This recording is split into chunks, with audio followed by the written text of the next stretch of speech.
संभूति और असंभूति अर्थात व्यक्त और अव्यक्त का परिचय पिछले मंत्रों में दिया जा चुका है। अब उन दोनों के समुच्चय का कारण रूप जो उन दोनों के फलों का भेद है उसका वर्णन किया जा रहा है।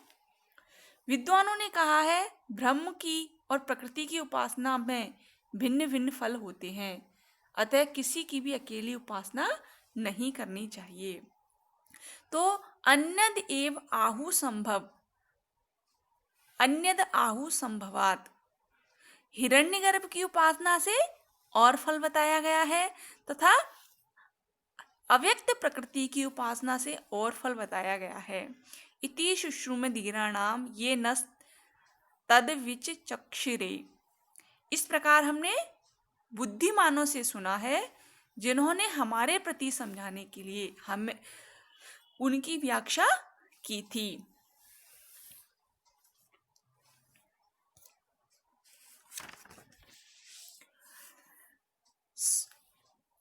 मनुष्य को संभूति और असंभूति दोनों का ज्ञान होना चाहिए और उसे दोनों की उपासना करनी चाहिए। दोनों पुरुषार्थ मूलक हैं और उनका समुच्चय ही उपयुक्त है। किसी एक का ज्ञान अथवा उपासना समुचित नहीं है।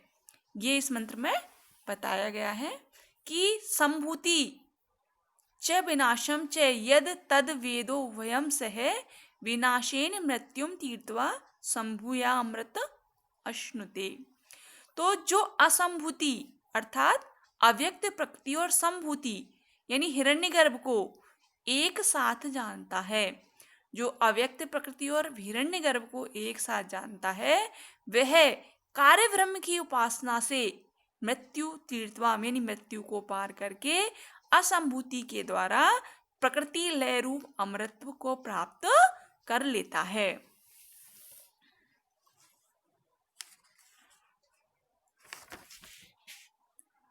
निष्कर्ष यह है कि जो मनुष्य संभूति और विनाश इन दोनों की उपासना के समन्वय को जान लेता है, वह इस प्रकार का मनुष्य कार्य ब्रह्म की निष्काम उपासना से मृत्यु को पार कर संभूति के द्वारा अमृत को प्राप्त कर लेता है अथवा सर्वाधिपति निर्विकार परम ब्रह्म परमेश्वर को प्रत्यक्ष प्राप्त कर लेता है। वैयक्तिक और सामूहिक दोनों ही सम्यक साधना से जीवन की पूर्णता प्राप्त होती है। किसी एक की भी उपेक्षा करना अपूर्ण साधना है।